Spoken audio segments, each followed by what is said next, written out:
Dr. David Fajgenbaum. Shawn, thanks for having me. Welcome to the show. Thanks for having me. Hey, my pleasure. So, wow, you've had quite the journey with health, and you made some amazing discoveries, and I don't know a whole lot about it, but we're going to dive into all that. But thank you for coming. I'm really excited about this, and one of my biggest fears, probably my biggest fear, is terminal illness. And we started diving into health stuff last year, primarily about all the stuff you were hearing on the news about red dyes and all the shit that's in foods and the water and just everything. And it really got my attention. And so I've been looking for somebody, on the subject of cancer, and you're like right there. So this is something a subject I've been wanting to dive into for a long time. So I just really appreciate your time and coming here. I'm so happy to be here and looking forward to this conversation. Cool. Well, everybody starts off with an introduction here. Nice. David Fajgenbaum, trailblazing physician scientist and tenured professor at University of Pennsylvania's Perelman School of Medicine. Channeled your expertise in immunology and drug repurposing to tackle some of the world's most elusive diseases. Founder of the Castleman Disease Collaborative Network to accelerate breakthroughs for rare hyperinflammatory disorder that nearly claimed your life 5 times. Co-founder of Every Cure, an innovative nonprofit harnessing AI to repurpose existing drugs and unearth hidden treatments for untreatable conditions. Best-selling author of Chasing My Cure, that chronicles your journey and is now being turned into a film. A TED speaker whose 2025 talk, How Nearly Dying Helped Me Discover My Own Cure, and many more, has ignited a movement to change medicine.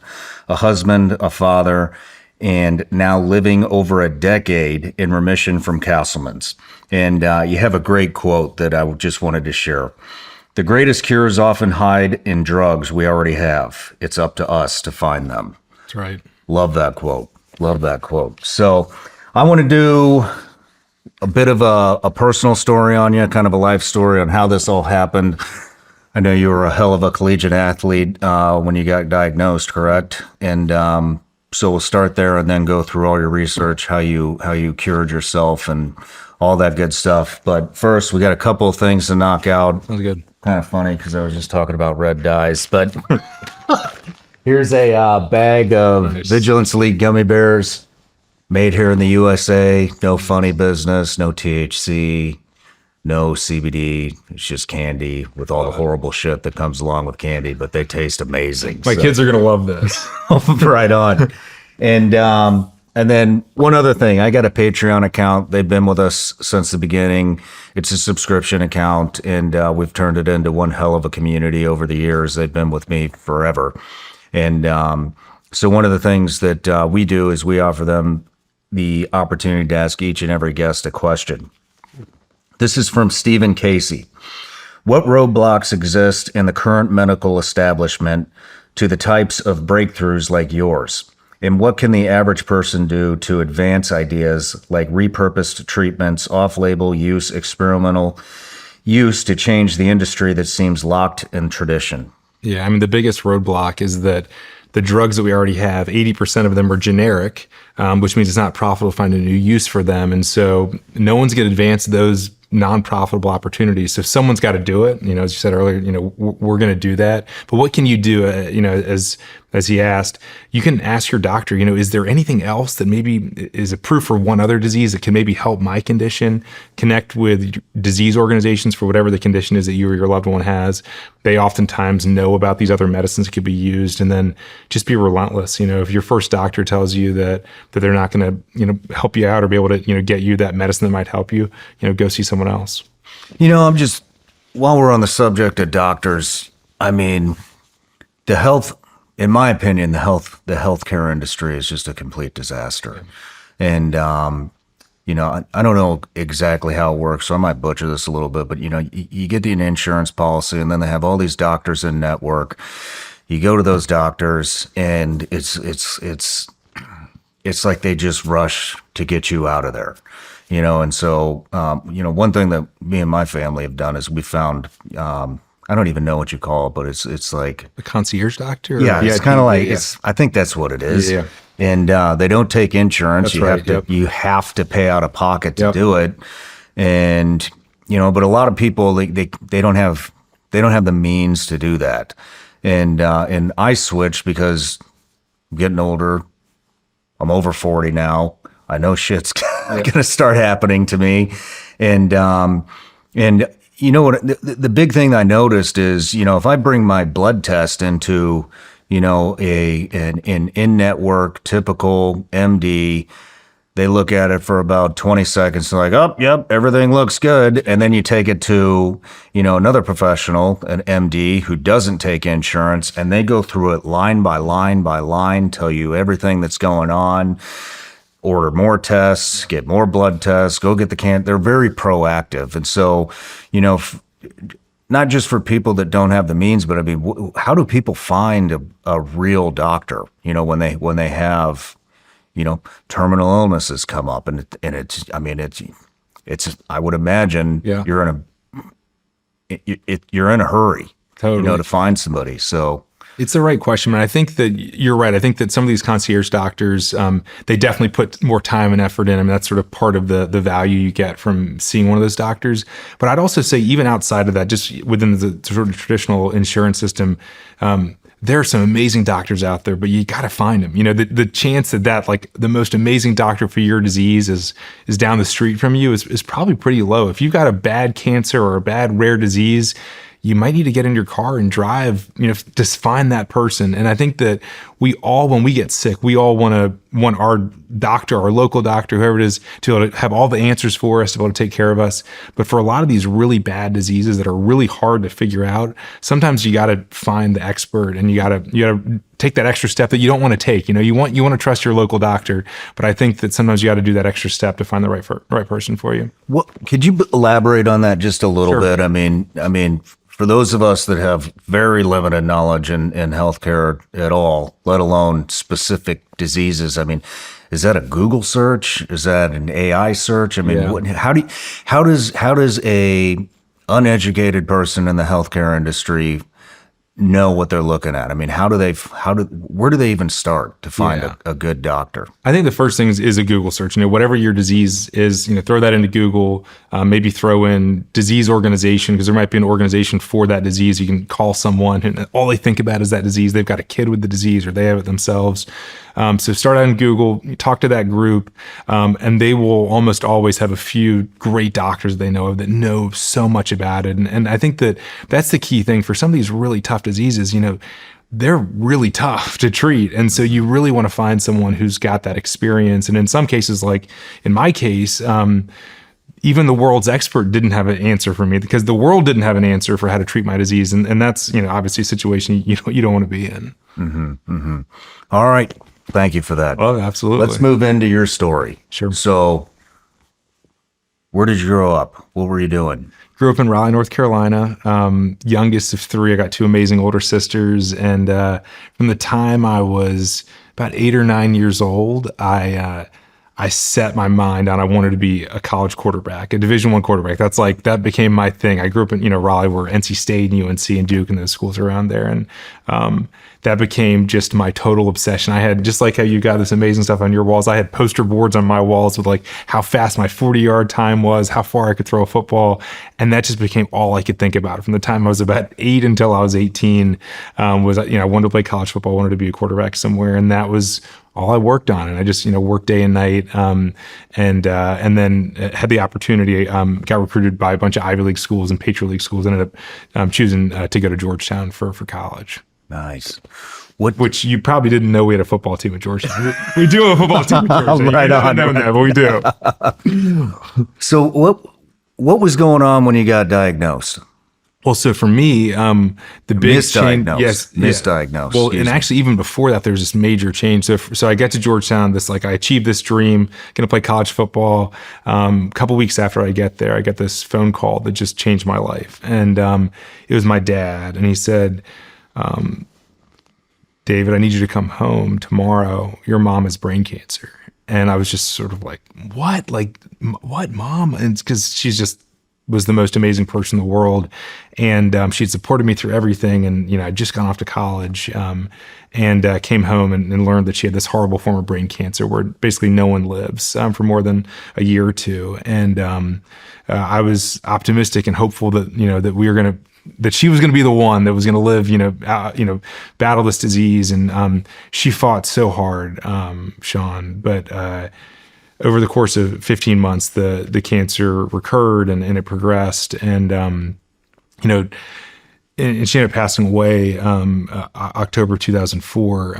But during her battle, I saw her do so many things that, to your question, that ended up becoming so critical for me when I got into my battle. I mean, Shawn, she had this horrible brain surgery where they actually opened up her skull during the surgery while they were taking out parts of the tumor and woke her up while the skull was open, woke her up while they were cutting out pieces of it. It's this really intense, crazy surgery. They closed it up.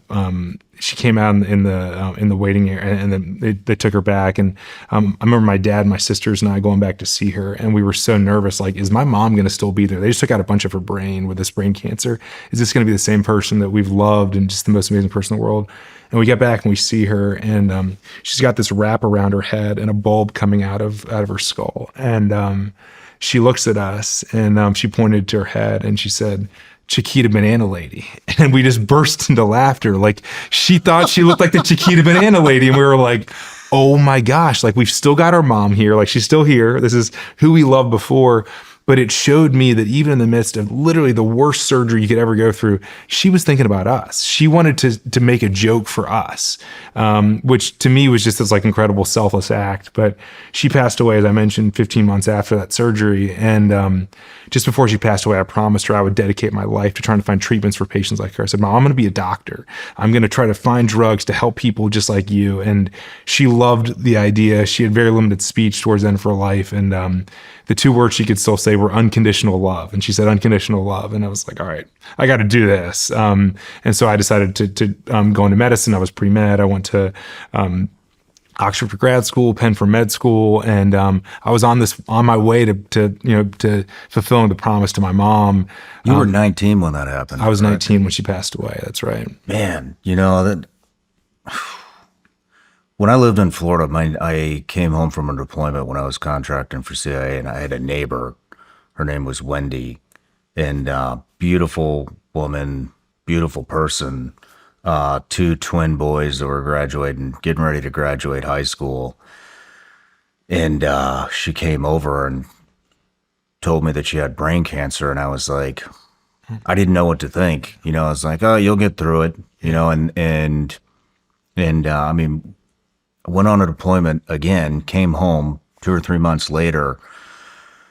Man, she was like a totally different person. I just, that was the first time I realized how bad a brain, this is where my fear that I was just telling you about derives from.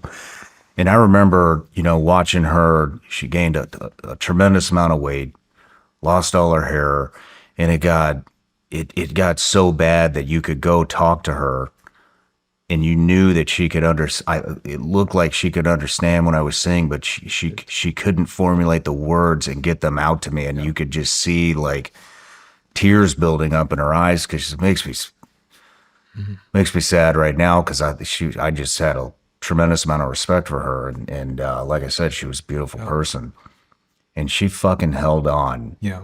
She held on. I think her kids were juniors in high school actually at the time, and it was like a week after they graduated high school, and they got their, they knew where they were going to go to school. Yeah. She held on for that long, and I was just like, holy shit, man, that stuff is nasty. It is. And I just wanted to share that, and I mean, but. No, thank you for sharing that. And and what Wendy's kids went through to lose their mom at that age, it's heartbreaking. It's totally heartbreaking. It's heartbreaking, and it's also, I mean, the amount of suffering that Wendy, your mom, people with brain cancer endure. I mean, and to hold on, to have the courage and the drive and the will to hold on, to know that her kids are going to be okay, you know, with her gone. It makes me choke up right now. But I mean, it's man, I just don't wish that on anybody. It's the worst. And I mean, and that same feeling of like not wishing on anyone. I mean, for me, there was just this something that just clicked in me and just snapped, which was like, I'm going to dedicate my life to getting revenge against these things. Because brain cancer is one of the worst ones out there, but there are some other just horrible, horrible diseases. And it was like, this disease just took my mom, and I'm going to spend the rest of my life, however long I've got, getting as much revenge as I can on as many of these horrible diseases as I can. And you made that promise to her? I promised her. What did you say? She said that she was concerned about how I would be after she was gone. She was worried about me. And this is a couple weeks before she passed. And I said, Mom, I'm going to be okay. And I'm going to dedicate the rest of my life to trying to find treatments for people like you, for patients like you. And I'm going to just do this until I help as many people as possible. And I knew that meant I would want to go to medical school, but I like still didn't really know exactly what that meant. And I also told her that I would start a grief support group for kids in college that were dealing with grief and loss. I also didn't know what that was going to really entail, but now I just promised my mom these two things on her deathbed.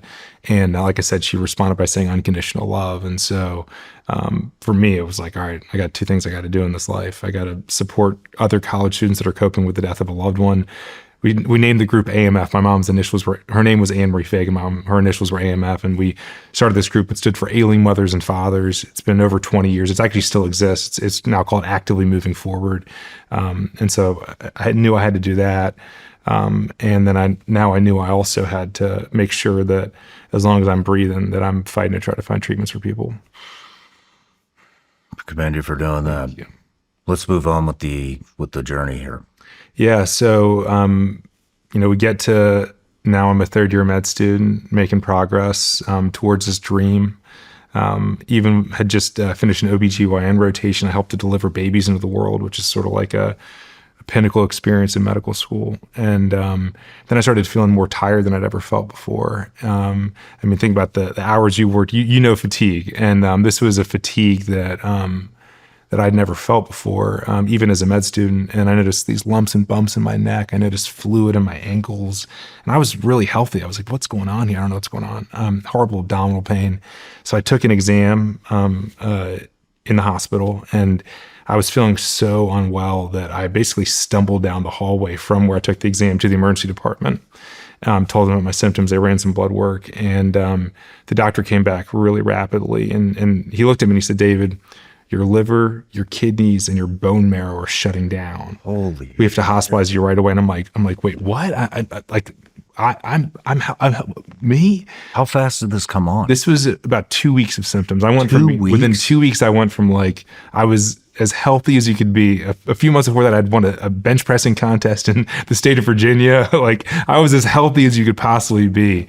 And then all of a sudden, just now in the ICU, first hospitalized. Within a couple of days, I was in the ICU.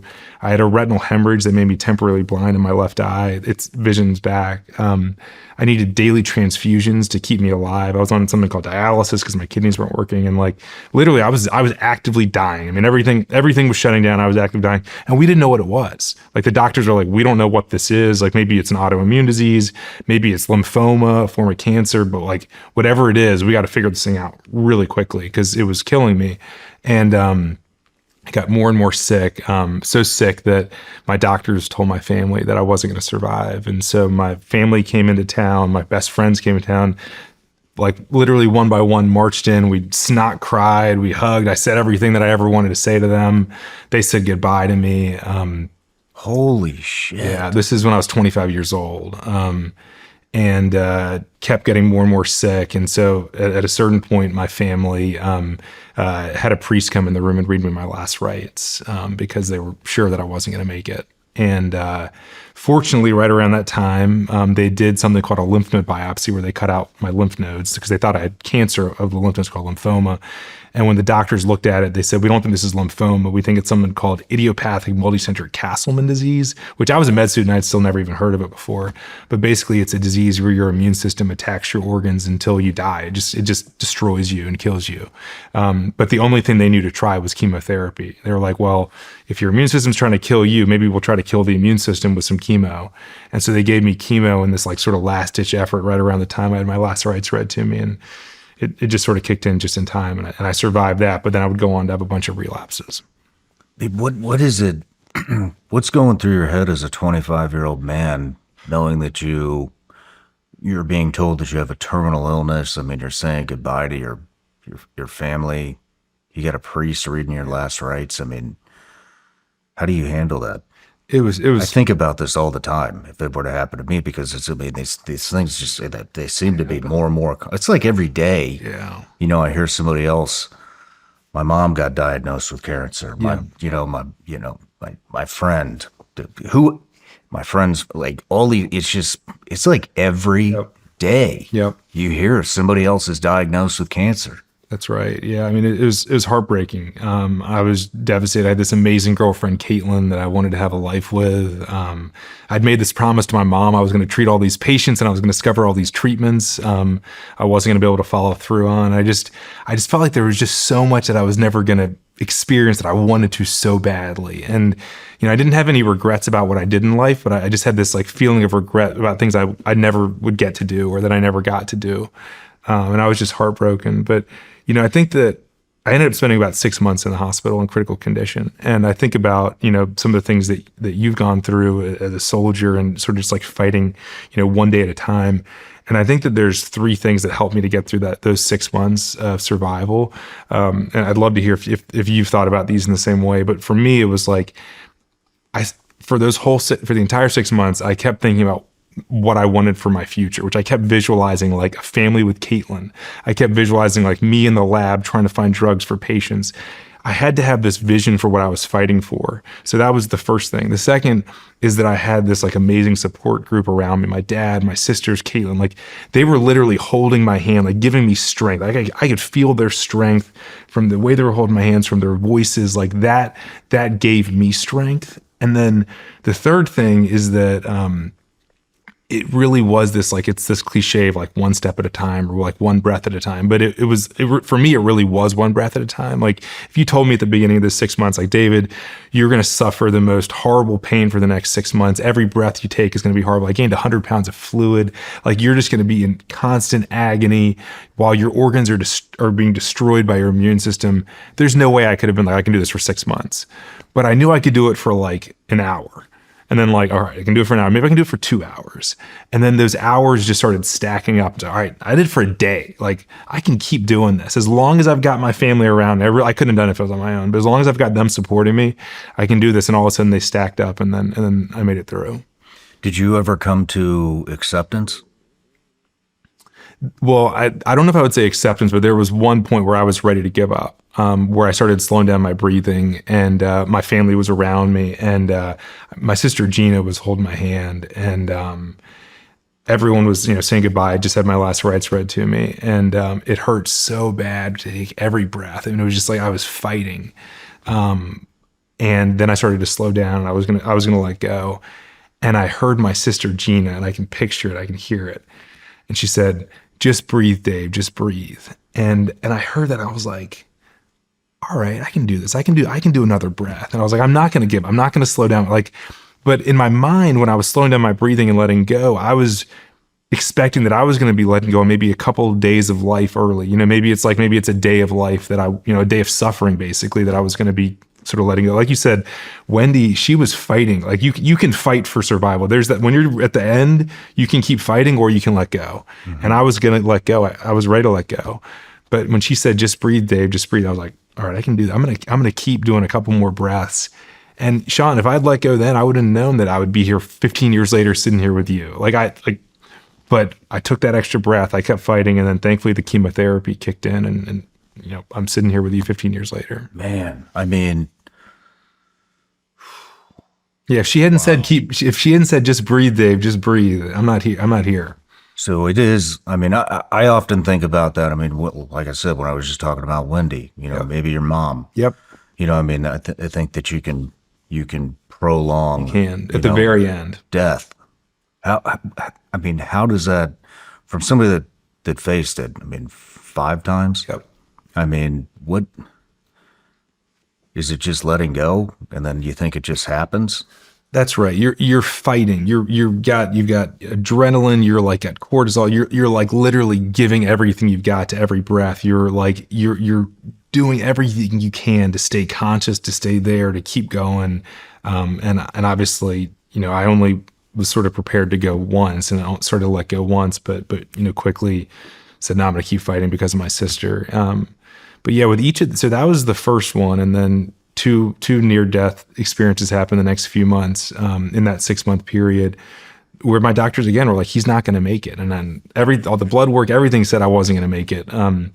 But I got more chemo. By the end, they were giving me 7 different chemotherapy drugs, like the worst chemos they have at the highest possible doses, thinking like maybe we can stop this somehow. And thankfully, they would sort of just get me by. But then when I relapsed again a year later, and then relapsed again a year after that, again, both of those times, it wasn't like this is maybe going to be it. It was like, this is it. Like, you fought really hard, you made it.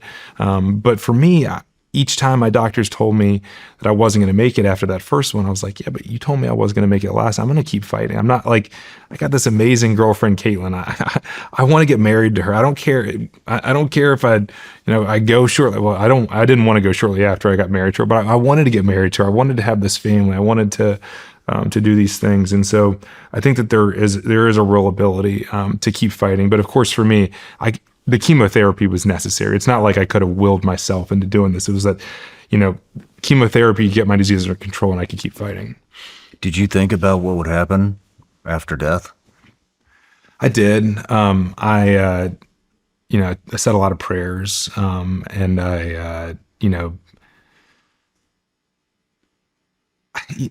spent so much of that time when I was on my deathbed, sort of sad about the things that I was going to leave behind here, that I spent a lot less time forward looking into what was going to happen afterwards. It was a lot more just, sadness about what was behind me. The most important action you can take today is to protect your family's future from cyber criminals and online predators. And the one app to do it is Bunker. Bunker is developed by experts with 25 years of experience catching criminals and fighting cybercrime. They created Bunker to protect their own family. Now they're sharing it with you. What do you get with a Bunker family plan? With the family plan, you get a private messenger to share messages, photos, and files with your spouse and children, connecting only with the people you approve. No spam, no surveillance, no imposters, ever. You also get a password manager to safeguard your family's online accounts, including financial, shopping, streaming, and social media. And with the family plan, you get a vault to help securely store your family's wedding photos, baby pictures, and special memories. IDs, birth certificates, and passports, and a vault for your tax documents, wills, trusts, and insurance. Go to the App Store or Play Store, or visit their website, bunker.life/SRS, and use code SRS for 25% off your family plan today. That's bunkr.life/SRS, and use code SRS for 25% off your family plan today. The cost of everything is still out of control, and many of us are relying on credit cards. If that debt is piling up, you're not alone. Americans collectively owe over $1 trillion in credit card debt. You might have considered reaching out to American Financing, but hesitated because you don't want to give up your low mortgage rate. Well, there's good news. They've created the Smart Equity Loan, a solution designed to help you take control of your finances without touching your current mortgage. Unlike a HELOC, which can have varied interest rates, the Smart Equity Loan offers a fixed rate. That means one predictable monthly payment, giving you peace of mind. This loan allows you to leverage the equity in your home to pay off high-interest debt, free up your cash flow, and keep your existing low mortgage rate intact. It only takes 10 minutes to get started with no upfront or hidden fees. Call American Financing today and start saving now. 866-781-8900. That's 866-781-8900 or americanfinancing.net/SRS. Have you seen what's happening in the crypto market? It's booming. And now you could earn Bitcoin from ordering pizza or even filling up your gas tank. Today, we've partnered with Gemini to showcase the Bitcoin credit card, the Instant Bitcoin Rewards credit card. I love this card because you're not trying to time the markets. You invest while you spend. The card is great. You earn Bitcoin back instantly on every purchase. You get up to 4% back on transportation, 3% back on dining, 2% on groceries, and 1% on everything else. The Bitcoin credit card is an easy way for you to get exposure to Bitcoin without ever having to buy it directly. Just swipe your card like you normally would and earn Bitcoin back instead of points or miles. Bitcoin rewards earned and held for 1 year on the Gemini credit card have appreciated 176% on average. You're investing as you spend. Truly a no-brainer. To sign up for the Bitcoin credit card, head to Gemini.com/SRS and get $200 in Bitcoin when you spend $3,000 in your first 90 days. You can see if you're eligible with no impact to your credit score. Click the link or go to Gemini.com/SRS to apply and start earning instantly. See rates and fees in the description for more info or by visiting Gemini.com. You know, you'd asked me about, and I haven't gone through anything like that, so I cannot relate. You've been in battle, and I just, it was different for me. I feared a lot more than I did back then. I mean, back then I figured, I had thought that I had reached the pinnacle of my life. I was a Navy SEAL. I was, CIA contractor. Where do I even go from here? I could have gone maybe and tried out for development group, but I mean, it was pretty damn close to the pinnacle. And, and so I just kind of always, if it got hairy, I kind of always considered myself dead already, or I just never really expected to come back from any of those deployments. Wow.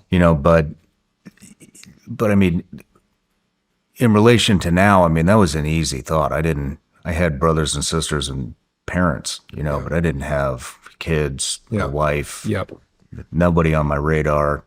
All I was doing was that. And so I can't really relate, you know what I mean, to what you were going through. I didn't have a fiance.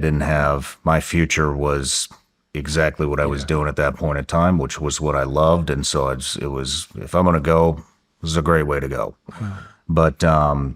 But luckily I made it through. So yeah, glad you did. But you too. But so let's move on. Yeah. So I make it through that 6-month period somehow, some way, and I got put on an experimental drug, a drug that was going into clinical trials for my disease, my rare disease, this disease called Castleman's, with 1,000 patients diagnosed a year in the U.S., like super rare. And we thought it was going to keep me in remission. So I went back to med school. Caitlin moved down to Philly. We're like living together, and I'm back on track. I'm still leading this grief support network called AMF, but I'm back on track. I'm going to find treatments for patients. I'm going to finish med school. I'm going to take care of patients. And then I started to relapse on that experimental drug. And Shawn, that was so hard mentally and emotionally to go through. Like, this is the drug that's supposed to work. Like, it's working for other patients with my disease. Like, and it just wasn't. I relapsed right through it. Ended up back in the ICU with all my organs shutting down. And mentally to go through that was really, really tough. And my doctor explained to me, this is now for the 4th time, David, you're actively dying. It's unlikely you're going to survive this. And the drug you were just on is the only drug that anyone is working on for your disease. There are no more leads. Like, this is it. The drug you were on that you just relapsed on, this is it. There's nothing else. And I remember my dad and my sisters and Caitlin were around me. And I remember there was like a minute or two of us just like crying our eyes out. Like, this is, this is the world's expert. This doctor is in Little Rock, Arkansas. He's like the world's expert for Castleman's. And I'd gone to see him, just like we were talking about earlier, like, you go to the expert, and he's telling me like, there's nothing else. Like, this is it. We tried everything. And, He said, I'm going to give you the chemotherapy that you got in the past, all 7 of those chemotherapy drugs. I'm going to give them at the highest possible human dose we can give. Let's hope they work.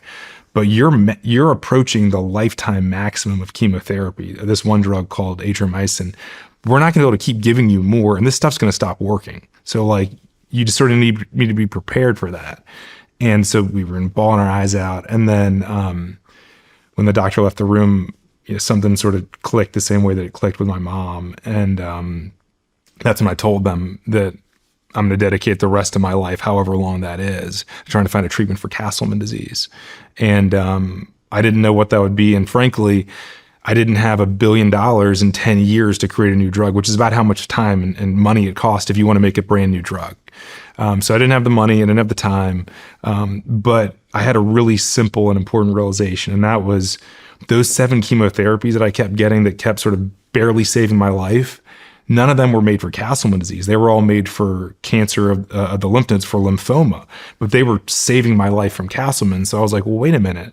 You're telling me there's no more drugs for Castleman disease, but you just used 7 drugs for lymphoma and those just saved my life. So like, what if there's an 8th drug for lymphoma, or what if there's a 9th drug for something else that could work for Castleman's? And my doctors were sort of like, well, but there's nothing else that we know of. And I'm like, yeah, but have we tried all 4,000 drugs for Castleman disease? And so that became my just total like locked in focus. It was like, I can't develop a new drug from scratch. I want to get married to Caitlin, have a family. I want to develop drugs and treat patients. Like, I got to find a drug that already exists for something else, and then I got to try it on me. And that became just my total focus. Where do you start? So to start, I spent a lot of time just sort of researching online, like, are there any case reports of doctors trying different things? Like it happened in Japan, there was a doctor that was trying these different drugs. And so then when I relapsed and had my 5th deadly flare, I actually started trying those drugs that were being used, that had been used in other parts of the world. I asked my doctors, would you prescribe this drug? It had been used in Japan, and we tried it and it didn't work at all. And I said, well, can you try this other drug? It was used for a disease like Castleman's, and that drug kind of worked, but I just relapsed right through it. I ended up back in the ICU. And I felt so disappointed because I had spent that year like thinking about what could be tried, and we tried these 2 drugs. But the third thing I had done was that I started storing my blood samples every couple of weeks in the freezer at a lab at UPenn, because my belief was if I relapse, and I thought I probably would, that I needed to get those blood samples so I could figure out what was going wrong, so that way I could target it. I needed to get like basically some evidence to figure out what to go after. And so thankfully I survived that 5th episode again with those 7 chemotherapies. And when I got out of the hospital, and actually even while I was still in the hospital, I turned to my sisters and to Caitlin, and it was like, let's get all the samples we can. All those samples that are in freezers, the lymph nodes that are here and there, get them all to Philly. I'm basically going to go to the lab, and I'm not going to leave until I figure something out. And so got back to Philly, and then I just worked basically day and night running experiments on, I thawed those blood samples, started measuring proteins in the blood, measuring what those immune cells were doing. And I eventually identified that a communication line in the immune system, you got all these immune cells all over your body, and they got to communicate with one another. And I discovered that one of those communication lines was turned into overdrive. Sort of like, to me, I thought of it as like, it seems like maybe the fire alarm is going off in my immune system, even when it shouldn't. It's like a false alarm. And so therefore it's attacking everything. And what was really important about that discovery, Shawn, is that there's a drug that's been around for decades that can turn that communication line off. And it was made for organ transplantation. So like if you were to get a kidney, your immune system would attack your kidney, that new kidney, that transplanted kidney, unless you took this medicine, which would prevent your immune system from attacking that transplanted kidney. And that drug turns this one communication line off. So I went to my doctor, a doctor in DC, and I was like, hey, would you consider prescribing this? And he's like, well, it's never been done before for Castleman's. Like, it could cause problems. Like, it could turn things in the wrong direction with your immune system. Maybe this could kill you. And I said, well, but I've almost died 5 times and I'm out of options. And so he prescribed it. And so I started taking it, and Shawn, it's now been over 11 and a half years. I've been doing great on this drug. No relapses, just full remission. Wow. Do you still have to take it? I take it every day. I took my 3 pills this morning. And, the moment that these drugs or these 3 pills started working for me, Shawn, I immediately have gone into this just total focus and obsession, like, holy shit, like how many other drugs are made for other diseases that could treat more diseases? You know, like this drug wasn't made for me and it's saving my life. Are there other drugs that are out there that could treat more diseases? And are there people suffering today that could actually benefit from a drug that's already sitting in their CVS? Because I shouldn't be here. I mean, I'm alive thanks to this medicine that I discovered.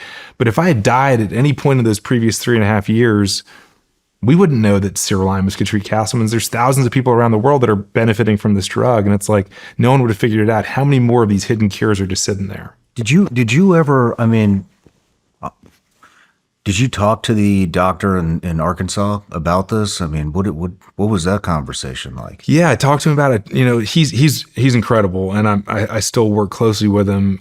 Yeah, I mean, he basically said, look, David, it's never been tried before. It's probably not going to work, but there's probably not too much downside, or to your point, even if there is a downside, like I'm already going to die from this disease. So like we should at least give it a shot.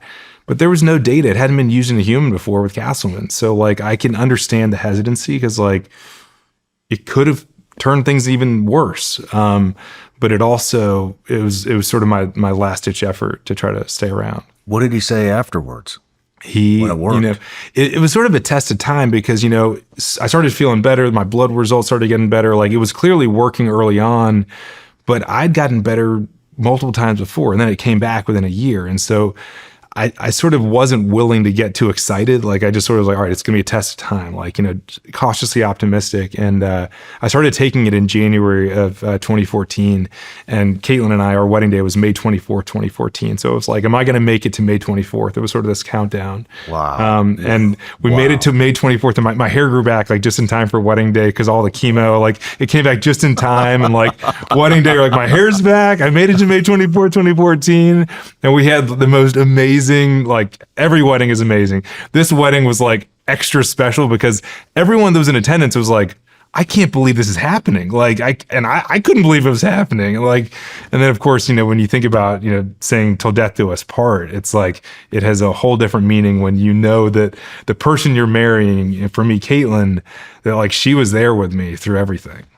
We had a little conversation before the interview about how you guys were engaged, and you had a question for her. Could we revisit that? Absolutely. What an amazing woman. She's incredible, isn't she? Just with me through everything. And so, yeah, the question I had for her was, right when I finished those 6 months in the hospital, Shawn, you've seen the picture of me. My head's bald from chemo. I've got this huge belly because of my liver and my kidneys aren't working. And actually, I'll tell a story about that in a minute. And Caitlin came down to visit me in North Carolina. That's where I've been hospitalized. And we're sitting on this couch at my sister's house, and I got my hand over my head. I remember just being like, Caitlin, you know, I've got a terminal illness, and are you sure you want to be with me? Like you could find so many amazing people. Like you're amazing. Like are you sure you want to be with me? I'm gonna be sick, and like I don't know how much longer I have. And I remember she looked at me and she like looked offended. And I was like, wait, what? She was like, of course I do. Like, why would you even question that? Like, absolutely, I want to be with you. And then what I was saying to you, what I was joking about, I was like, once you said that, I was like, all right, I'm not going to ask you anymore. Like, I'm going to take that. You know, you've said it. I've warned you. And you said you want to stick around with me, and so I never asked again. And she's just been amazing. She, you know, just by my side. But I got to tell you the story from just before that conversation, right before I was, or about 2 months before I was discharged from the hospital. It was New Year's Eve, 2010, and I just gotten chemo, and I was just sort of like finally well enough to walk around the hospital. And my dad and I decided to do a walk on December 31st, New Year's Eve night, about 8 p.m. And so I've got this huge belly, my head's bald from chemo. I've got my infusion that I'm rolling with, and we passed by the family waiting area on the cancer floor, and there's a guy who's like visibly drunk. He's sort of like swaying in his chair on this unit, and we come by the next time and he's fallen onto the ground. And so my dad runs over to him and helps him back into his chair, and he looks at my dad and I and he says, Thanks so much. Good luck to you and your wife. And we're like, wife? What is he talking about? Then I looked down at my belly and I realized he thinks that I'm my dad's pregnant wife and that we are walking laps to deliver our baby on New Year's Eve. And so I turned to my dad and go, man, Dad, you got an ugly wife.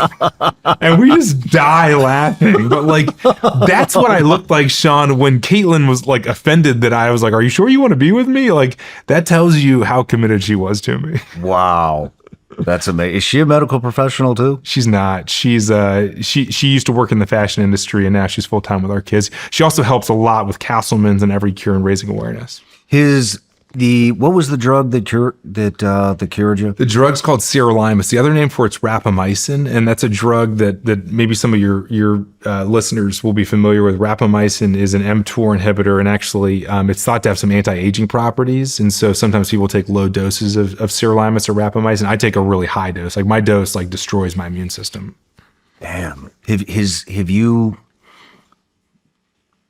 Have other people with Castleman's been treated since then? Yeah. So once it started helping me and once the months and the years started going by, right around the time I joined the faculty at the University of Pennsylvania to build a center to do more of this, basically to study the immune system, to figure out are there drugs that already exist that you could repurpose. That became my life's mission. So I started that at Penn, and then we started treating Castleman's patients with this medicine, and it actually worked for the first 3 patients that we treated. And I was sort of like, oh my gosh, maybe we figured it out. Like maybe this is going to work for everyone. It turns out that it works for about a quarter of patients, and so there's still more work to be done. But yeah, I mean, the first patient that I saw that we treated was this young boy named Joey, who was in the Children's Hospital of Philadelphia, and I'll never forget seeing him just before treatment started, and then seeing him a couple of days later, and seeing the blood work and seeing that things were improving. Within days. He was critically ill in the hospital, and within days seeing things were starting to stabilize and they started getting better. And I would come by every day and his mom would hand me the lab test and I would look at it and I was like, oh my gosh, Joey, this is working. And for me, that meant so much. He's now a sophomore in college at Temple University in Philadelphia. I just saw Joey a couple of weeks ago, and he wouldn't be here if not for this drug that I came across that saved me, and now we've got patients all over the world on it. It just means everything. I mean, how does that? I mean, if it works 25% of the time, I mean, that's 1,000 people a year. Yeah. In the U.S., you said that have this 250 that are going to go on to do great things. Yeah, exactly. I mean, how does that feel to you? It's incredible. And the feeling, and actually the thing that's most incredible, Shawn, and I don't know if you'd immediately appreciate this, but for me, what I found is the most incredible part is when I get to hear about what these people are doing, basically in this overtime that they've got. So Joey's a sophomore in college. Kyla, who we repurposed another drug to save her life, she's now trained to become a nurse. She wants to take care of the other sick, of people with illnesses, like nurses took care of her. Michael, who has a rare cancer, we repurposed a drug for his cancer. He walked his son down the aisle a year ago, 8 years after he was diagnosed with this terminal cancer.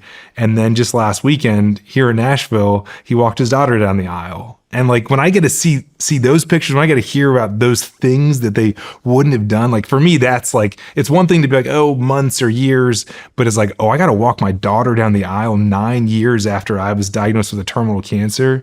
That's just the most incredible thing for me. Man, that has to feel incredible. Amazing. It's incredible. And it's sort of it'll really drive you to want to keep doing it, right? Because it's an experience when you hear about any one of these things where you're I just want to do this for more people. And so it's this combination of when you can help people like that means so much. And of course, in my case, I'm every day I breathe, I can remember what it was like.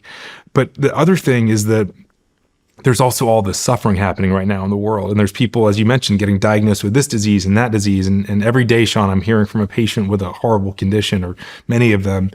And so you sort of juxtapose all of the incredible hope that you get from all the people you can help, and then all of the people who are suffering right now from horrible diseases. And that's just driven us to say, we've got to make sure that all the drugs that we've got there's about 4,000 drugs that are FDA approved. We got to make sure every one of them is used for every disease they can possibly treat. So that way, these people suffering over here, if there's a drug for them, we got to get it to them. And it's not that I believe, Shawn, that every patient with every disease could be treated with an existing drug. I don't believe that's the case. But I do believe that if there's a drug that could treat some of them or a fraction of them that's already at our CVS, we got to find it. Yeah, I mean, I don't know how often this happens, but just two examples off the top of my head. I mean, Viagra was originally a blood pressure medicine, correct? That's exactly now, right. Now people are getting busy in their 80s, and hopefully I'll be one of them. But and then the other one that comes to mind is and I've never used it, but ivermectin. Yeah. With COVID. I mean, we've a lot of people. Joe Rogan, swears by ivermectin, to fight COVID-19, and so how many other of these drugs are there? There are a lot of drugs that can be used in multiple ways. Viagra is a funny one because not only, as you mentioned, did it go from heart disease to erectile dysfunction, but it actually is also used for this rare pediatric lung disease called pulmonary arterial hypertension. Kids were dying because they weren't getting enough blood flow to their lungs. And a random doctor thought to themselves, if this can increase blood flow for these, older men, could it maybe increase blood flow to the lungs of these little kids? And then it was tried and it worked.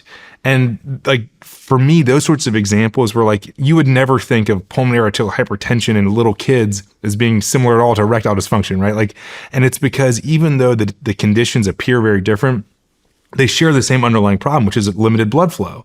And so there's a lot of examples in medicine. And there's another drug you've probably heard of called thalidomide. It caused all these horrible birth defects back in the 50s.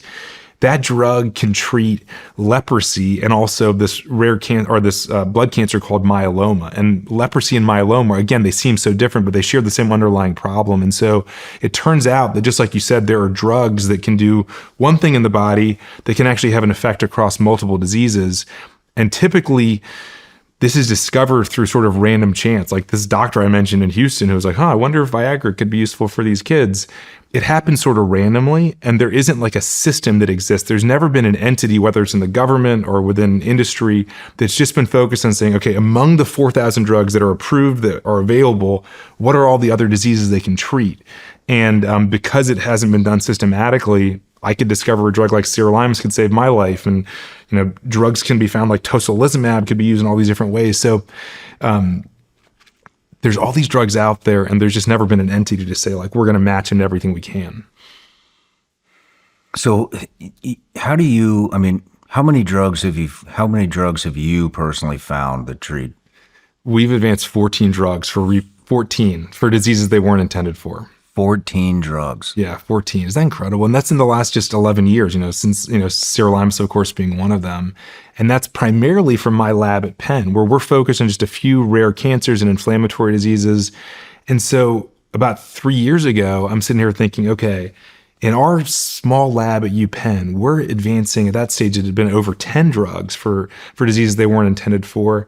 It's how many more are there out there? And what was so important that this came up about 3 or 4 years ago is that one of my really close friends from medical school, Grant Mitchell, was really pioneering the use of artificial intelligence to use medical record data to try to figure out subtypes of patients that could benefit from one drug or another drug. And we came together and we said, what if we could utilize artificial intelligence to scan across every drug and every disease? My lab works on a few diseases and a few drugs. What if we could actually scale what we're doing for these few, but to all? What if we could use AI to look across all of the world's knowledge to come up with how likely every drug, all 4,000 of them, are to treat every disease, all 18,000 diseases? And if AI can help us to figure out what looks most promising, then we can do the hard work afterwards. We can work in the lab. We can do the clinical trials. We can do what's needed to prove it. But let's actually start by using AI to make these matches. And so Grant and I co-founded a nonprofit called Every Cure, along with Tracy Sikora, our other co-founder, which is on this mission, which is to save and improve lives with the drugs we already have. And we start out by using AI to scan everything, the world's knowledge of everything versus everything, to find out the very best opportunities to take forward. Wow. I want to get into that more in depth, but going back a little bit. Yeah. I mean, you're researching, how many drugs are there? There's 4,000. 4,000 drugs. There's a lot of conspiracies around pharmaceutical industry and that they don't want to cure cancer. They don't want to cure these drugs. They just want to prolong, and basically what I'm getting at is they just want to make money. They don't really give a shit about people's lives. I don't know if that's true or not. A lot of conspiracies running wild in the world today, but But one question I have is, I mean, when you find a drug like this, especially the one that you were just talking about that was kind of a sleeper back that they were using in the 50s. Yeah, it thalidomide. Yeah. Birth defects. I mean, I don't know what company developed that, but I mean, do these when you're taking a drug that's that's a Pfizer drug or whatever, are these companies helping you do the research? Are they funding it? I mean, because they stand to make a lot of money if you repurpose the drug and you do the research, correct?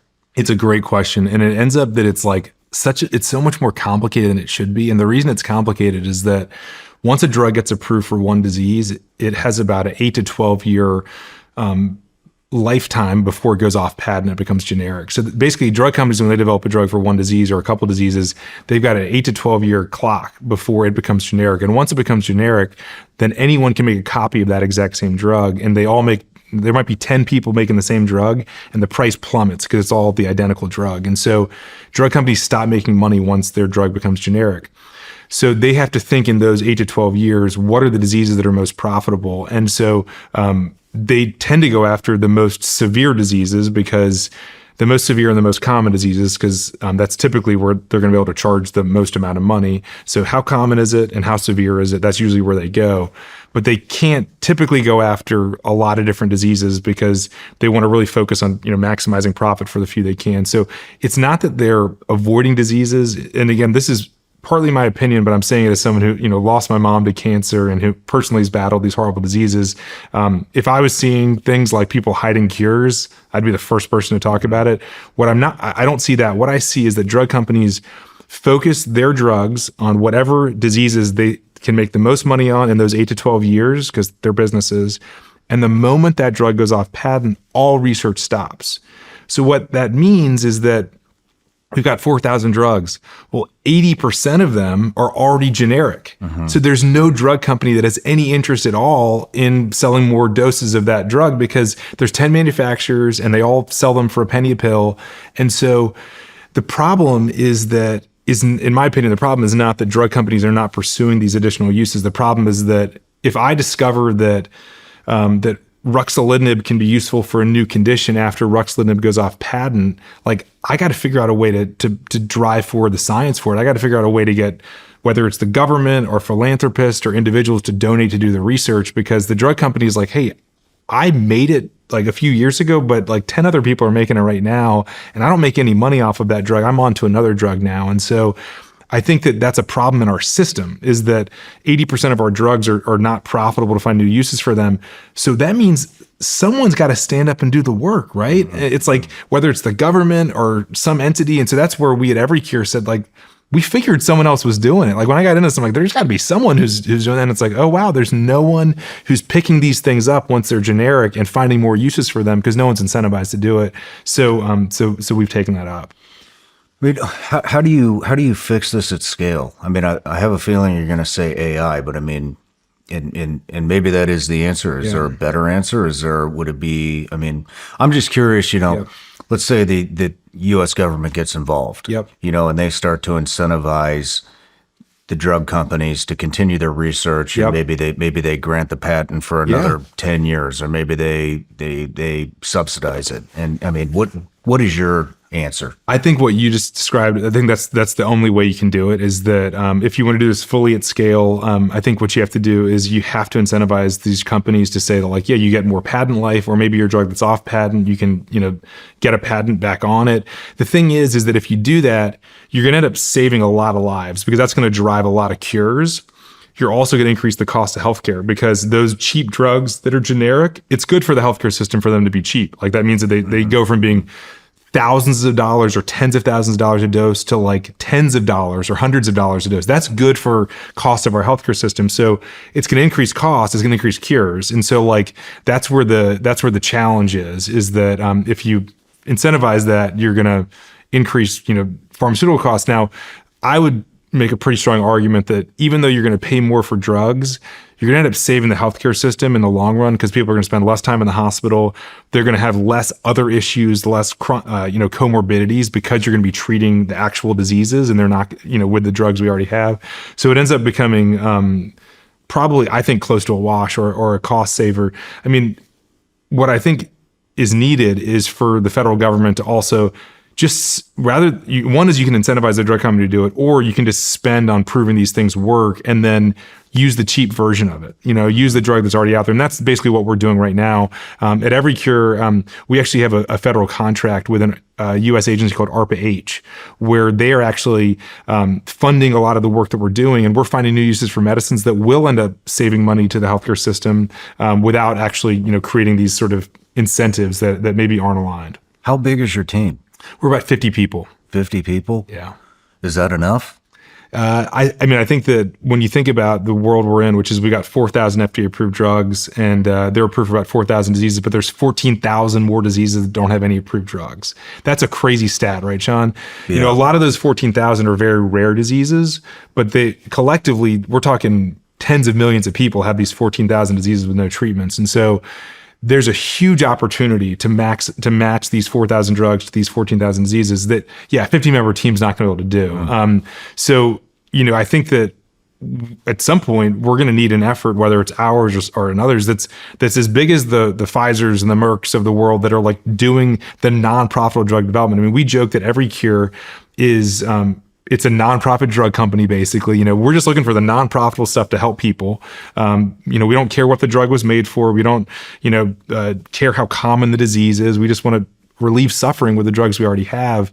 But we joke that we're both like the biggest drug company of all time because we'll use any drug out there that can help people. But we're also the smallest drug company because we don't own any drugs. We're just using the things that are already out there.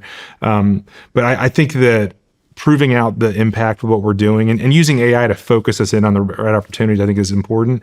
And then as we help more and more people, I hope that that'll lead to more support, whether it's from individuals who care about someone with a horrible disease or whether it's philanthropists or the federal government. I hope it's going to lead to more opportunities here. Because like I said earlier, I'm alive because of a drug that wasn't made for my disease. And there's a lot of people suffering today that could benefit from a drug we already have. And so you get it's government funding in conjunction with donations. That's right. Philanthropy. Where do as people well. donate? So you can go to everycure.org/donate.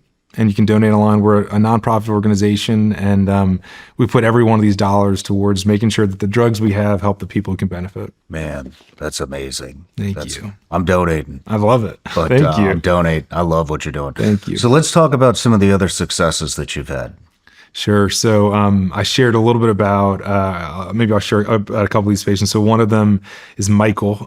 He was diagnosed with a horrible form of cancer called metastatic angiosarcoma. And that's where basically this cancer is in multiple places in your body, and no one lives past a year with metastatic angiosarcoma.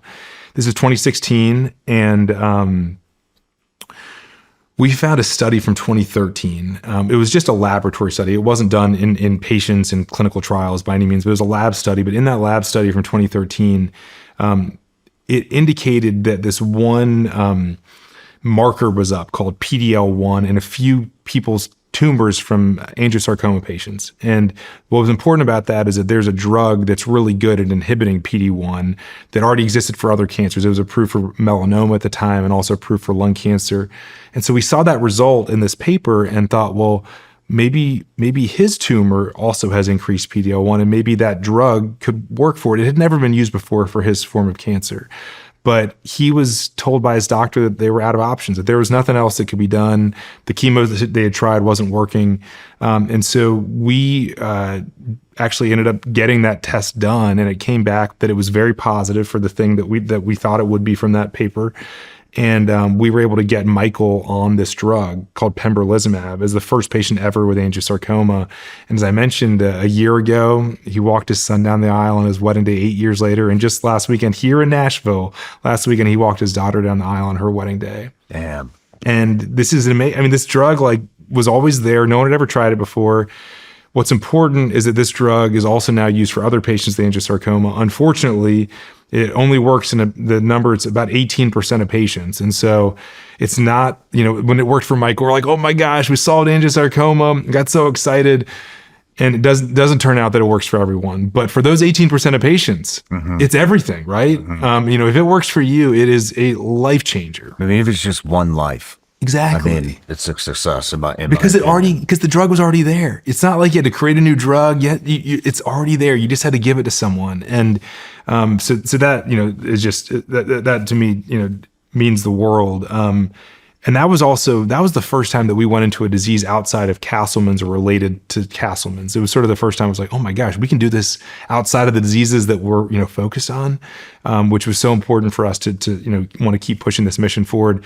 Another one is a young girl named Kyla, who has Castleman's. She has the same subtype of Castleman's as me, the really deadly one. And she spent about a year in the hospital. Nothing was working at Chicago, at Lurie Children's Hospital, and nothing was working. And one day her doctor called me late. I remember during the pandemic, it was like 8 p.m. and one night, and said, we've been trying things for a year, nothing's working. The drug that I'm on, sirolimus, didn't work. Chemotherapy wasn't even working for her. Is there anything you can try? And just a couple weeks before, a couple of members of my lab had discovered that this one part of the immune system was in overdrive, not mTOR, but something called JAK.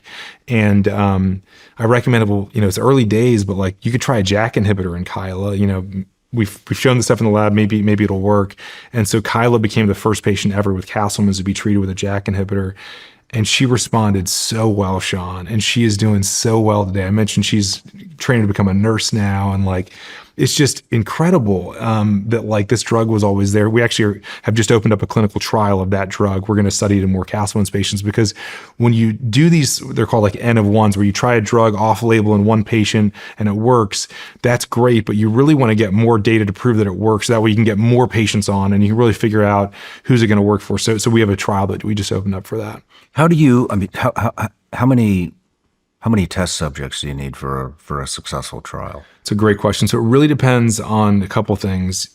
The more effective the drug is, the fewer test subjects you need in the trial. Because if it's clearly effective, like you could have a trial of just 20 people, but if like the 10 people that got the drug all do better and survive, and the 10 people don't get the drug, none of them survive, that's sort of, night and day. So it's one part is how effective is it? Like what's the effect size? And the other one is how common is the disease? Because really rare diseases, sometimes you're forced to like have very small numbers, but if it's a common disease, the bigger the better in terms of how confident you are in the result. And when you repurpose these drugs, how does the word get disseminated across the world, across the country and the world, on how to cure these diseases? You know what I mean? Yes. For the everyday, I guess I shouldn't say everyday professional, because I'm sure they're very specific, trained doctors for that, specific disease.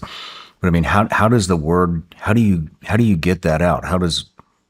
How's it happen? This is so important. Honestly, right now it happens very randomly and sporadically. Like you publish a paper in a journal and you hope a doctor reads that journal, or you give a talk at a conference and hope the doctors are there. It's very sporadic, but we're trying to fix that with every cure. And I'll share an example that is actually also got a Nashville connection. An amazing doctor named Chip Chambers had 2 kids born with a rare condition called DATA2 syndrome. DATA2 causes kids to start having strokes at very young ages, and they usually pass away in their teenage years because they've had hundreds of strokes. It's horrible. And about 15, almost 20 years ago, a doctor sort of randomly tried a drug in one of his patients with DATA2 because he thought the patient's profile looked similar to another disease. So he's like, I'll try this drug that I use in this disease for this one because nothing's working for these kids. And it worked really well for that first kid. That kid stopped having strokes. And the doctor gave it to a few more of his kids with this condition, and he was great with the patients he took care of, but the word never spread. And so then Chip Chambers, comes around. He has 2 kids with DATA2, and he learns about this doctor who's doing that. And he's like, oh my God, this is amazing. I'm going to get my kids on it. Chip starts a foundation called the DATA2 Foundation. He starts reaching out to every doctor around the world. He's sending emails, he's tweeting, and now everyone, and another important step, we published a paper with guidelines. Okay, this is how you treat DATA2. So it's out there for the world. And then he started telling everyone he could. So now every kid in the world that's diagnosed with DATA2, they get this drug, they stop having strokes, and they live full lives. But there were a lot of years between that first doctor doing it, and he did his job. He was helping his patients. He was brilliant to think of that. But to your point, you got to disseminate it. You can't just treat your patients. But the thing is, it's not a doctor's job to like be a PR marketing for how to treat patients, right? Like their job, like take care of their patients. They did a brilliant job. But that's where I think every cure has to come in. And honestly, that's why being on a podcast with you like this, I think is so important, because when we find these drugs, we got to get the word out to people, and being able to work with people like you and others to get it out is literally a tweet, a social media post can be the difference between life and death for someone. Man, I mean, isn't there some type of, like I said, I have no insight into the healthcare industry other than through the podcast, but I mean, isn't there some kind of a database that all physicians use, and they can type in a specific disease or treatment for anything, and it's these drugs right here. These are what we do. The closest to that is a website called Up to Date. And the idea is that the world's expert for every disease enters that in and keeps up to date. That's why it's called Up to Date. So that's sort of the theoretical place. However, sometimes when you use a drug, like they were using data 2 for that rare condition, or using that TNF inhibitor for data 2, if it's just happening in one part of the country or one part of the world, it may not get into that database for Up to Date. It may be that there's sort of debate. Okay, well, it's only been used in a couple people. Like, are we sure there hasn't been a trial done yet? And so it's not perfect. Up to Date's a really good place. It's not perfect. And then the other issue is that, it's updated by individual experts. And so they might miss things that are here or there. And it's also not widely available. Not everyone has access to Up to Date. And so like we at Every Cure feel that we got to make sure that Up to Date pages are up to date. And we also got to make sure that, that we get the word out to people that don't have access to it. Damn, I wish there was a better way than that. I know, right? I know. I wish there was a better way. I mean, that would jet launch it. We would, and that's what we're hoping to do with Every Cure. And I'd love any ideas you have for how to get it out. I mean, that's all we care about. It's like the drugs we got should treat all the patients who could benefit from the drugs. And it's like we got to just figure out how to make that match. More podcasts. Exactly. More podcasts. It'd be great if the media, the mainstream, would jump on this, and it would be great if they had the database. Exactly. It sounds like they do, but something that's. It just seems like there should be something that the world can tap into, and it lists out every possible drug and scenario that they can read. It should. I totally agree. How does that not exist? Yeah, it's sort of the kind of thing that we all think someone must have done, or there must be something like that. And then you sort of sit around, and then all of a sudden you realize, like, if no one else is going to do it, I guess we have to do it. It's like, I guess somehow these things just, everyone's got their lane, right? And it's like sort of, oftentimes we lose track, and there isn't someone who's taking that big picture look. Man. Let's move into the AI stuff. Sure. So you're utilizing AI to basically to do the initial research. That's right. How do you do that? Sure. So we use something called a biomedical knowledge graph, which is basically like if you took every drug, disease, gene, protein, everything you can imagine that's related to medicine and bioscience, and just put it on the wall, like mapped it up, and then you put connections between every one of those things. So we know that interleukin 6 is elevated in Castleman disease, and you'd put that onto your map. You'd map every single concept and then the relationship between everyone. You'd create a map that basically represents what we know about all of medicine, like every drug, every disease, every gene, every relationship between all of them. So now you've got sort of a map of what we know about all of medicine. And then we train machine learning algorithms on treatments that we know work. Like we say, siltuximab treats Castleman disease. Sirolimus is effective for organ transplant rejection. We train the algorithm over and over again on all the known treatments. And it gets really good at picking up the pattern of connections. Okay, if that drug treats that disease and that drug treats that disease. And then we say, okay, now that you know what a good treatment looks like in this map of knowledge, now give me a score from 0 to 1 for how likely every other drug is to treat every other disease. There's 4,000 drugs, there's 18,000 diseases. We're basically asking it to calculate 75 million times the 4,000 drugs against 18,000 diseases, 75 million times how likely every drug is to treat every disease. And it's between 0 and 1. So then our medical team, we look at the things at the very top, say, what are the 0.99s? What's machine learning and artificial intelligence saying is the highest, most likely drug to treat a disease? And that's where we start. Wow. So it sifts through everything. It goes through the world's knowledge. And actually, when we ran it for the first time, Shawn, we built the nonprofit 3 years ago, spent a lot of our first year fundraising. But we finally, hired our first data scientist. We finally ran the algorithm for the first time about 2.5 years ago. And it took 100 days to run the algorithm, to like literally scan everything the world knows about everything, 100 days. And we're like, for 100, and we didn't know it would take 100 days, but like just every day it's like slow and we don't have the results back. Finally get the results in 100 days. Shawn, now it takes 17 hours to scan the world's knowledge of everything to get a score, 75 million scores in 17 hours, which the reason that's really important is because then you can actually improve the algorithm and say, that's actually not the way to do it. We want to do it more like this. You can run experiments and see like, what's the best way to get the best results? And if it's a 17-hour turnaround time, you can just keep doing it. Wow. I mean, would it be a possibility that AI database could be the answer to what we were just talking about? I think so. A part of it could be. So, when we score every drug against every disease, you now in that database, you now would have a bunch of drugs for diseases that score poorly or that are middle level. And so there's parts of it that maybe would be not that helpful, but the things at the top, absolutely. The things at the top very much can be.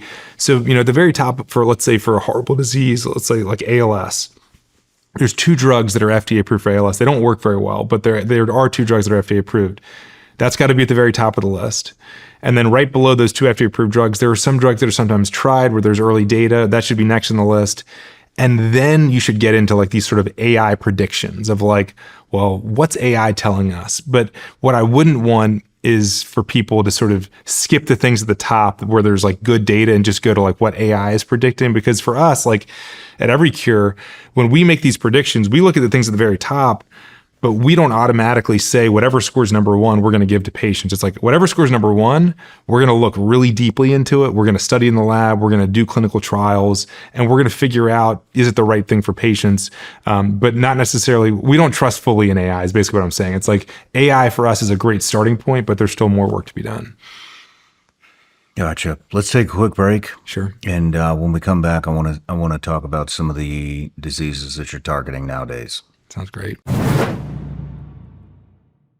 My days don't slow down. Between work, the gym, and time with the kids, I need eyewear that can keep up with everything I've got going on. And that's why I trust Roka.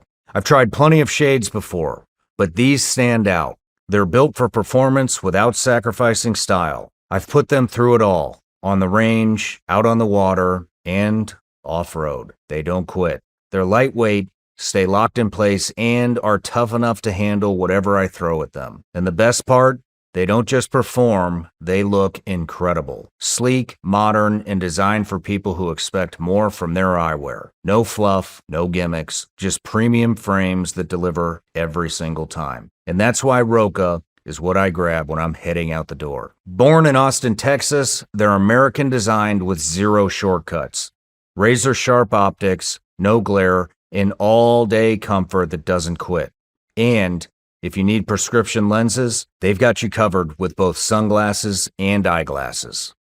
One brand, all your bases. Roka isn't just eyewear, it's confidence you can wear every day. They're the real deal. Ready to upgrade your eyewear? Check them out for yourself at Roka.com and use code SRS for 20% off site-wide at checkout. That's ROKA.com. I would do anything to protect my family, but there's always that one worry in the back of my head. If I have to use my firearm in self-defense, who's got my back? The truth is, the justice system isn't always just. I've uncovered story after story of corruption. Good Americans who did the right thing, defended their families, and yet still had their lives turned upside down. And that's why I joined USCCA, the U.S. Concealed Carry Association. They've helped thousands of responsible gun owners with legal preparedness, training, and support before and after a self-defense incident. If you've watched my channel long enough, you know I've always said preparedness is more than just training and gear. It's a mindset. And because crime is on the rise in America, which we can all see, you'll need more than just a gun to protect yourself. You'll need a plan. Go to uscca.com/SRS right now to learn more.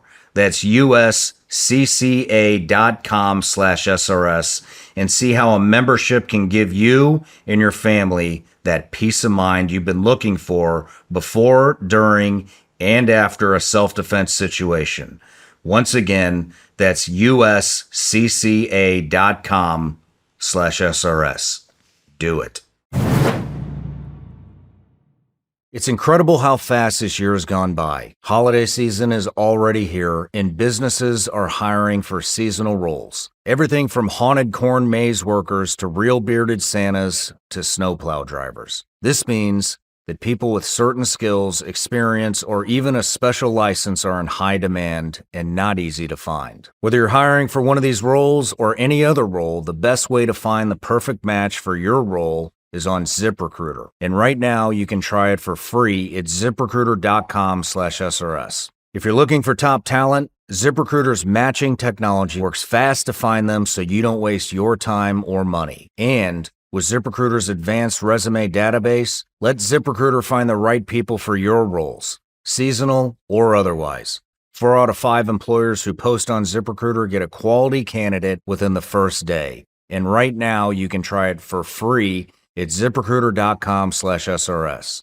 Again, that's ziprecruiter.com/SRS. ZipRecruiter, the smartest way to hire. All right, Dave, we're back from the break, and we're talking about all these horrific, rare diseases. Some of them not so rare. I mean, are you looking at any preventatives specifically for cancer? Yeah, so there's one of our programs. So we've got 6 active programs at every cure, so different drugs that we're repurposing for diseases. And one of them is around the numbing medicine lidocaine. So, when you go to the dentist, you get an injection of lidocaine, and the role that it can play in preventing recurrence of breast cancer. So actually, if you inject lidocaine around a breast cancer tumor, there's really compelling evidence from a big clinical trial that was done in India that you're going to reduce recurrence of breast cancer and also reduce mortality from breast cancer.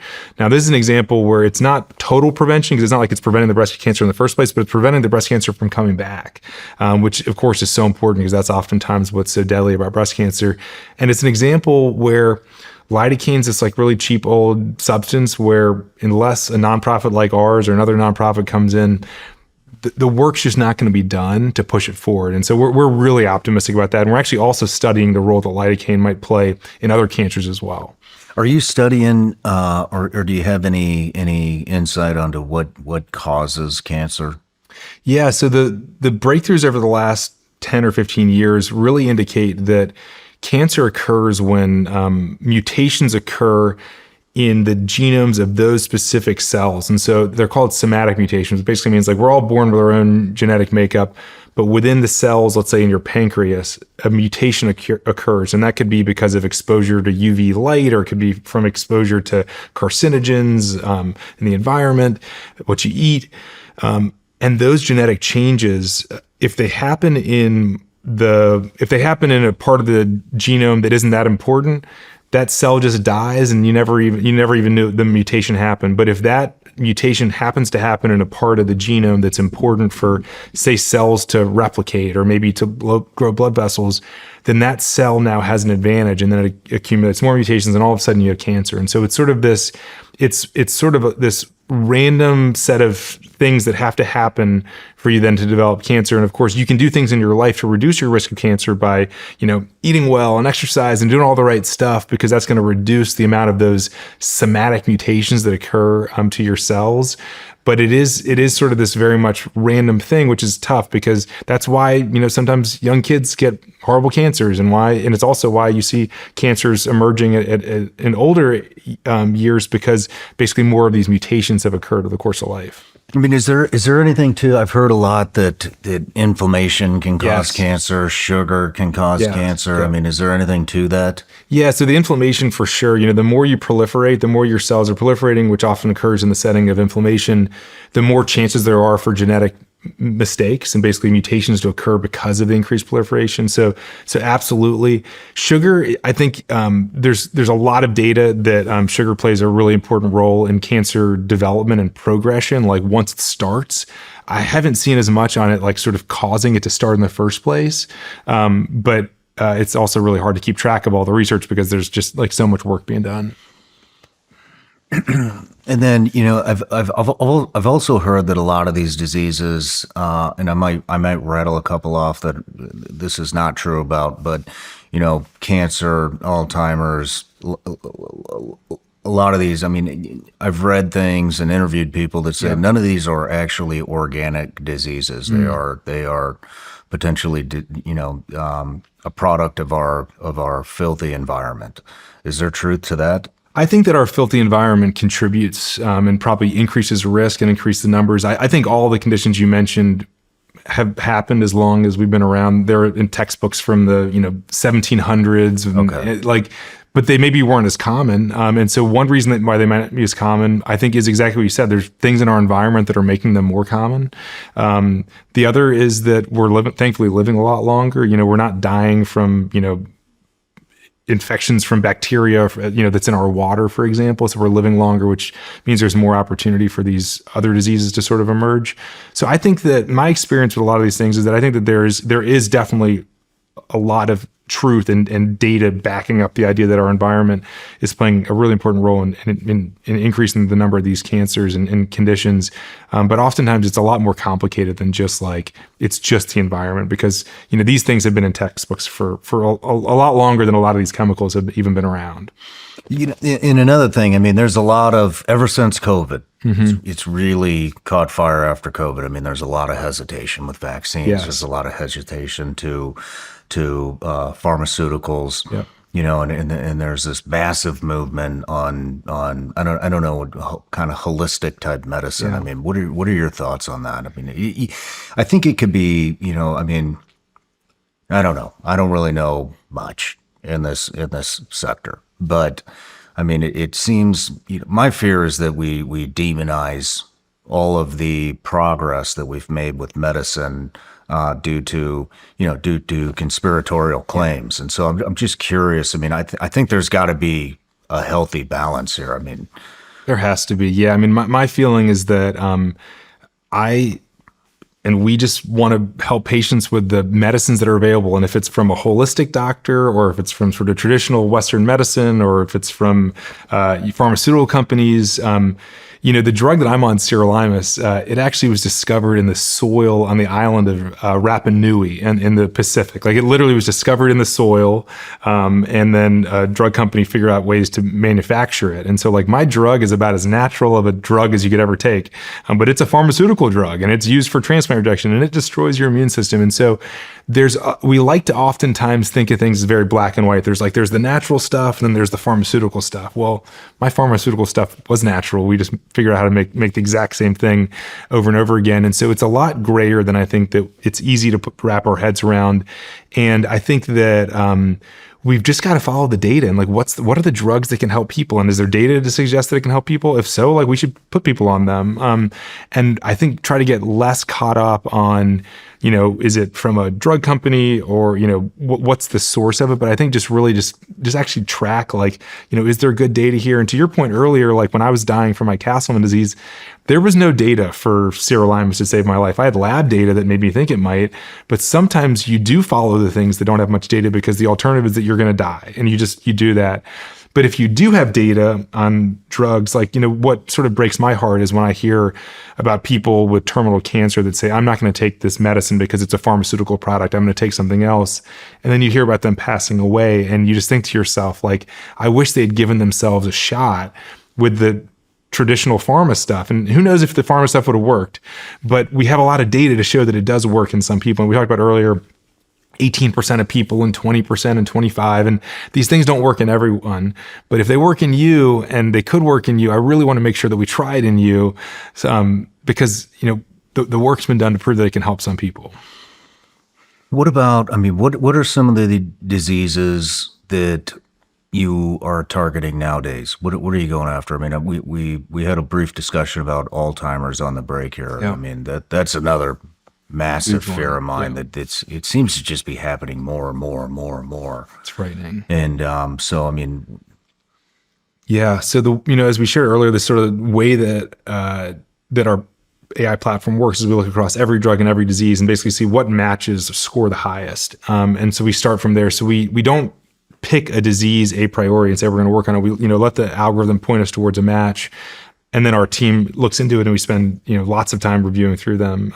Our team has now reviewed over 6,000 of the top matches. It's out of 75 million. So we got a ways to go, but 6,000 like brilliant MDs, PhDs reviewing through them, looking for treatments that are hiding in plain sight.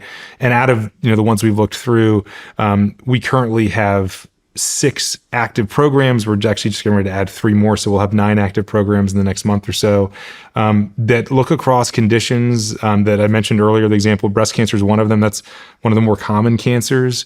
We've got another program in a condition called Bachmann-Bupp syndrome, where it's only been described in about 20 kids ever, where kids are born with this horrible rare condition where they basically, they're hypotonic, which means their muscles don't work. So they're on feeding tubes and they're basically bedbound, and they would be bedbound their whole lives. But there's a drug called DFMO that's been around for a long time that wasn't made for this condition, and it actually is really effective. So the kids that have been started on DFMO early in life, are standing up, sitting up. Some of them are even walking. The kids that are started later on in life, maybe they're feeding tubes out, but they're not quite at the same level they would have been if they were a typical child.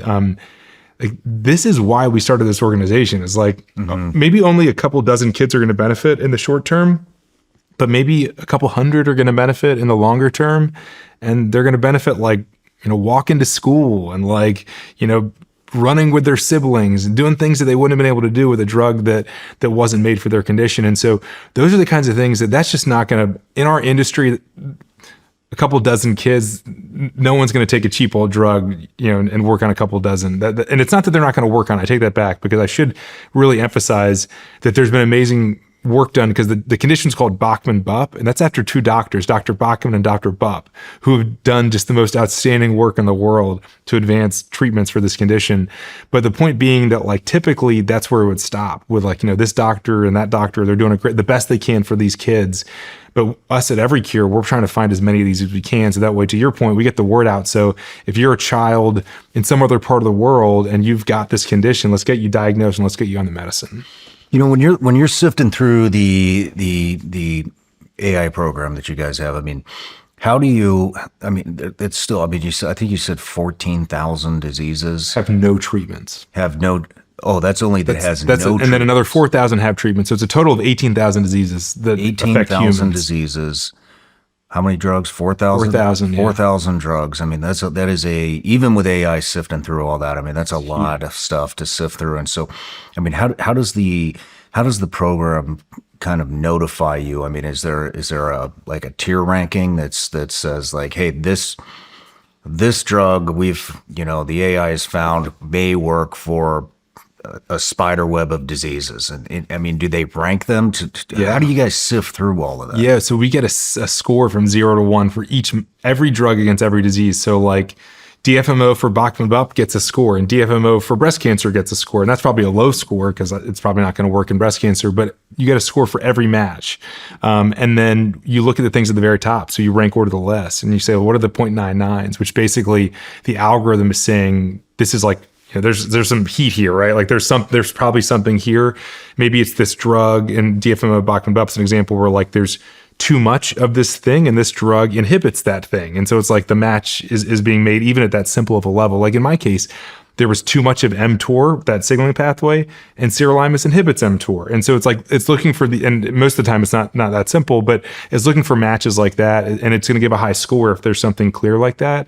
And then the other thing is we also generate a separate score. We call it our unmet medical needs score, which is basically how bad is the disease. So we score also, the higher the score, the worse the disease, lower score, less bad the disease, because we want to be going after good matches for really bad diseases. As you said before, we're a 50-member team with limited resources. When you can go after any drug and any disease, there's a lot of opportunities. But if we're going to spend our time on Earth going after the really bad diseases with the really good matches, and so we use both scores to get us started.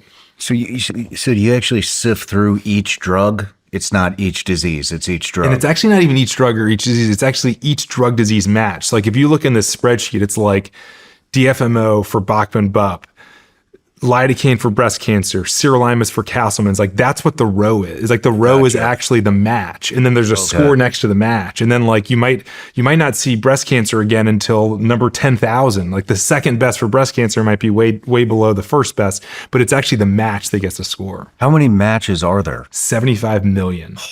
Because there's 4,000 drugs and 18,000 diseases. So if you multiply 4,000 times 18,500, you get 75 million. Because you try so basically we're asking the algorithm is like simulate how likely each one of these 4,000 drugs would be to treat each one of these 18,000 diseases. That is a lot insane? of information to sift through. It's insane. Yeah. And so like, yeah, our team of 50, we're working really hard. Man, I'm just curious, how many have you been able to go through so far? So the team of 50, we've now gone through the top 6,000. And that's like deep review, like, reviewing through to understand what data exists and why it might score well. Out of those top 6,000, we've identified I think it's about 60 or 70 right now that have gotten what we call a deep dive, where an MD or a PhD or an MD PhD trained person will really try to understand what are all the data for or against, like why would this drug likely work or not work. And then out of those 60 or so, we've done deep dives. About 15 of those have then basically taken down to where like we have a good plan. Like we think that if we do this clinical trial, we're going to be able to unlock this drug helping a lot of kids or adults. And then out of those, I mentioned now like the 9 active programs that we're moving forward. And so we started as a nonprofit 3 years ago. We spent most of our first year doing fundraising, most of our second year really building out our infrastructure. It's really only been about 1 year where we've had the team working hard, going through all these scores. And so the opportunities I think are so huge. How do you find the patients to do the studies on? Yeah. So once we find a match that we think looks really promising, the next thing we do is find out who are the disease experts and who are the doctors that see the most patients? Is there a disease group? Like for a lot of these diseases, there's a parent of a kid with a disease where they've like rallied around and created a nonprofit for that disease.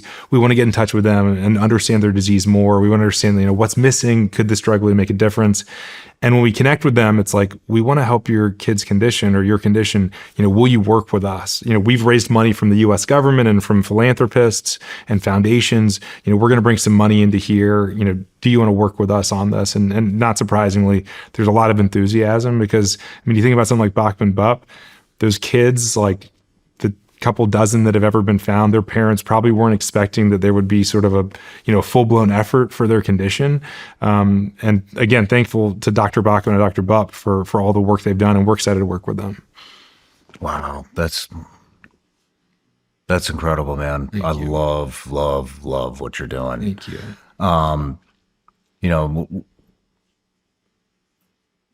What do you think about, and this is a little off the main subject here, but I've got a really good friend here. His name's Rich, and he's done very well for himself.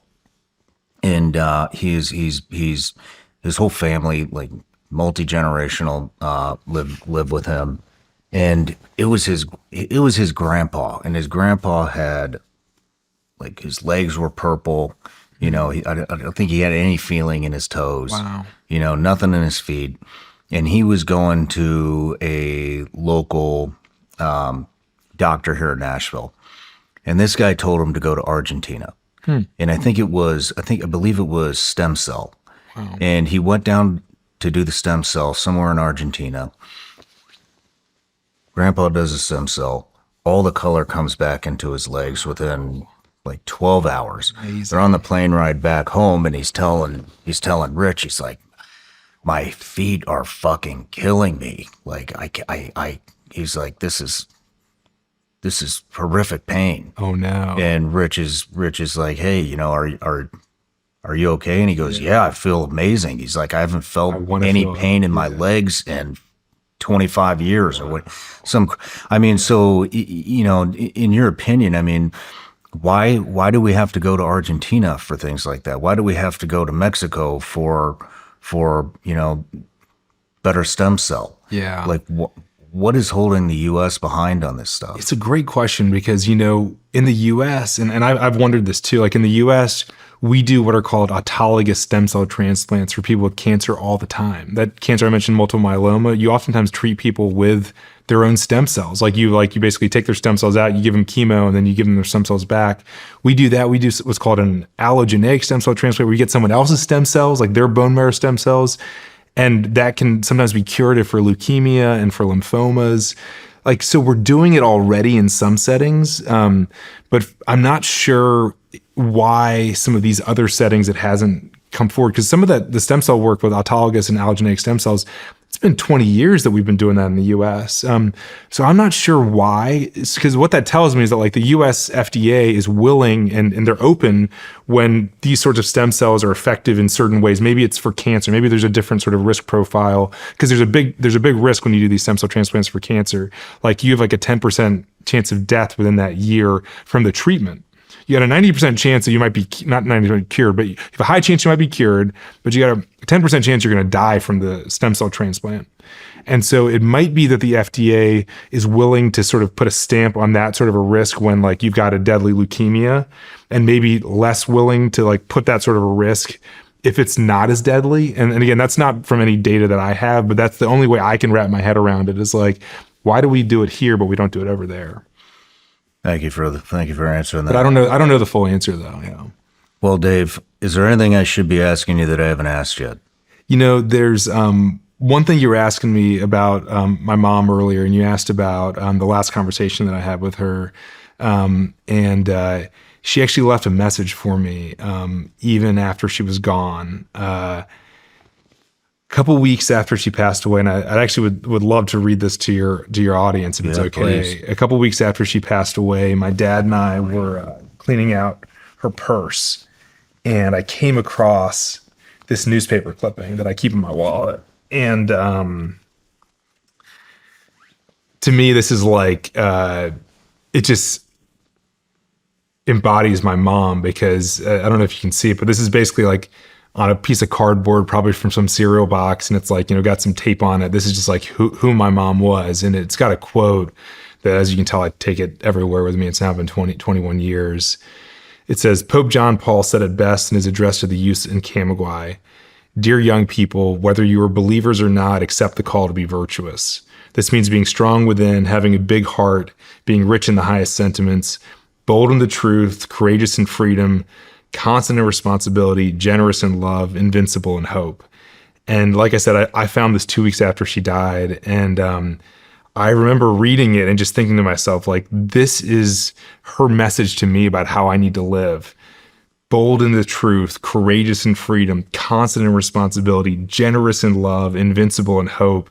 And these are words that like I just take with me everywhere I go, and I love the idea of your listeners and your audience taking this with them as well. Man, thank you for sharing that. Absolutely, thank you for sharing that. And I just want you to know it was an honor to interview you, and you are changing lives, literally saving lives, and I mean just bettering the world. So. Thank you for what you're doing. It's an honor to be with you. You're a true warrior, and you know we're fighting hard. We're fighting a battle. Like we said, 4,000 drugs, 4,000 diseases have treatments, but 14,000 don't. So like we've all got to take this up. It can't just be, you know, one group here or one group there. Like we've got to take this opportunity to make a difference. And there's a lot of drugs out there that can help people. So we're going to keep fighting. And actually, you know, I was telling you during the break about about how we've sort of turned the Castleman into this like warrior here. And this is like our, you know, our Castleman warrior. And I've been wearing this, excuse me, I've been wearing this pin for the last about 12 years. And so I want to give this warrior pin to you, my friend. As you're an ultimate warrior. I appreciate you. Thank you. No, absolutely. Oh man. It's going right here in the studio, and man, thank you. You're a warrior, and I appreciate you, you know, giving me the opportunity to share about our work, because we got a lot of work to do, and it's actually going to be, you know, raising awareness through things like this that are going to help a lot of people. Well, I'm going to tell all my friends about this, and they'll be listening to it anyways. But I hope this podcast helps, and I would love to see you again, hopefully on good terms. I'd love that. Yes, exactly. All good health. Yeah, but seriously, it was an honor. Thank you so much. Thanks, Shawn. That's awesome.